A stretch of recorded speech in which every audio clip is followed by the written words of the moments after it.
नमस्कार, मैं Nancy Rawat the Bharat में आपका स्वागत है। पेश आज के मुख्य समाचार। सुप्रीम कोर्ट पहुंचा अतीक अशरफ की हत्या का मामला। यूपी के 183 एनकाउंटर की पूर्व जज की निगरानी में जांच की मांग। उत्तर कोरिया और दक्षिण कोरिया के बीच खिंची तलवारें, समुद्र में चली अंधाधुंध गोलियां। चार धाम यात्रा में पैदल यात्रा करने वाले साधु संतों का ऑफलाइन पंजीकरण शुरू। अब खबर विस्तार से। माफिया अतीक अहमद और उसके भाई अशरफ की पुलिस कस्टडी में हत्या का मामला सुप्रीम कोर्ट पहुंच गया है। सुप्रीम कोर्ट के वकील विशाल तिवारी ने इस मामले में याचिका दाखिल कर पूरे मामले की पूर्व जज की निगरानी में जांच की मांग की है। इतना ही नहीं, याचिका में 2017 से लेकर अब तक यूपी में हुए 183 एनकाउंटर की भी जांच कराने की मांग की गई है। याचिका में सुप्रीम कोर्ट के पूर्व न्यायाधीश की अध्यक्षता में एक स्वतंत्र विशेषज्ञ समिति का गठन करने की मांग की गई है। दूसरी तरफ कर्नाटक चुनाव में अब 1 महीने से भी कम का समय रह गया है। कांग्रेस राज्य में चुनाव प्रचार और जनता का विश्वास जीतने की हर मुमकिन कोशिश में जुटी हुई है। एक और जहां राहुल गांधी ने बीते दिन कोलार में रैली को संबोधित किया। कर्नाटक में 10 मई को होने वाले विधानसभा चुनाव में कांग्रेस सत्ता में आएगी। महाराष्ट्र के नागपुर में रविवार को महाविकास आघाड़ी गठबंधन की वज्रमुठ रैली को संबोधित करते हुए शिवसेना प्रमुख उद्धव ठाकरे ने बीजेपी, आरएसएस और केंद्र सरकार पर जमकर निशाना साधा। उद्धव ठाकरे ने कहा, हर बार मुझ पर आरोप लगाया जाता है कि मैं कांग्रेस के साथ चला गया और हिंदुत्व को छोड़ दिया। क्या कांग्रेस में कोई हिंदू नहीं है? वह हिंदुत्व गौमूत्रधारी हिंदुत्व है। उन्होंने संभाजी नगर में उस जगह पर गौमूत्र छिड़का जहां हमने अपनी जनसभा की थी। उन्होंने थोड़ा गौमूत्र पी लेना चाहिए था, वो समझदार बन जाते। हमारा हिंदुत्व राष्ट्रवाद के बारे में है। सूडान की राजधानी खार्तूम में सेना और तथा अर्धसैनिक बल के बीच संघर्ष जारी है। जारी संघर्ष में एक भारतीय समेत 75 लोगों की मौत हो गई। वहीं सैकड़ों लोग घायल हैं। मृतकों में संयुक्त राष्ट्र की खाद्य एजेंसी के 3 कर्मचारी भी शामिल हैं। इस बात से नाराज खाद्य एजेंसी ने सूडान में काम ठप कर दिया। विश्व खाद्य कार्यक्रम के कार्यकारी निदेशक सिद्दी मैकेन ने घटना पर दुख व्यक्त करते हुए कहा कि मैं शनिवार को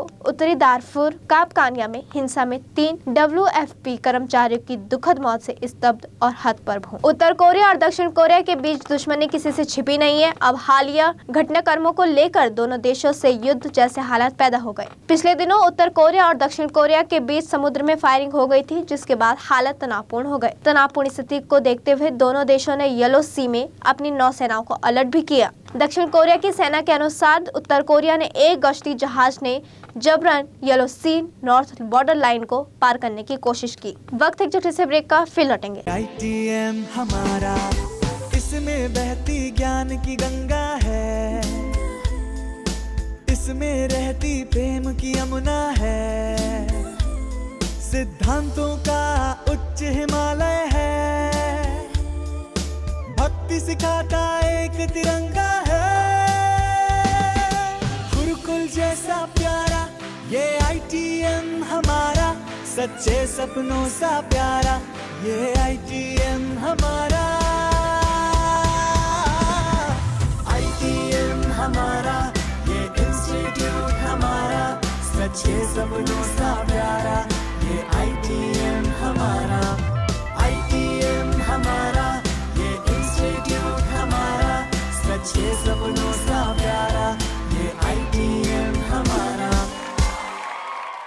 ब्रेक के बाद एक बार फिर से खबरों में आपका स्वागत है। पश्चिमी अफ्रीकी देश बुर्किना फासो में संदिग्ध जिहादियों ने एक बड़ी घटना को अंजाम दिया। जिहादियों ने 40 लोगों को मौत के घाट उतार दिया। इस बात की पुष्टि बुर्किना फासो के गवर्नर ने खुद की है। गौरतलब है कि इस क्षेत्र में अल-कायदा और इस्लामिक स्टेट से जुड़े इस्लामी संगठनों का कब्जा है। रिपोर्ट के मुताबिक अभी यह साफ नहीं हो पाया कि हमलों को किसने अंजाम दिया। बता दें कि अभी बीते गुरुवार को ही ऐसी घटना देखने को मिली थी। अब अज्ञात हमलावरों ने हमला कर 44 लोगों की हत्या कर दी। उत्तराखंड में मुख्यमंत्री पुष्कर सिंह धामी की अध्यक्षता में कैबिनेट की बैठक होगी, जिसमें कई तनावपूर्ण प्रस्तावों पर निर्णय लिया जाएगा। सचिवालय में होने वाली मंत्रिमंडल की बैठक में निवेश और अविस्थापना नीति आयोग की तर्ज पर थिंक टैंक सेतु लाने पर चर्चा होगी। इसके अलावा अंत्योदय और प्राथमिक परिवारों को 50% अनुदान पर 1 किलो नमक और 2 किलो चीनी देने के अलावा शिक्षा, गृह विभाग, कृषि, चिकित्सा शिक्षा विभाग में नर्स से अधिकारी पदों की नियमावली में संशोधन समेत अन्य प्रस्तावों पर भी चर्चा की जाएगी। चार धाम यात्रा में पैदल जाने वाले साधु संतों के लिए ऑफलाइन पंजीकरण की शुरुआत हो चुकी है। हरिद्वार और ऋषिकेश में ऑफलाइन पंजीकरण कराने की सुविधा उपलब्ध है। बिना पंजीकरण के आने वाले तीर्थयात्री भी ऑफलाइन काउंटर पर पंजीकरण करा सकेंगे।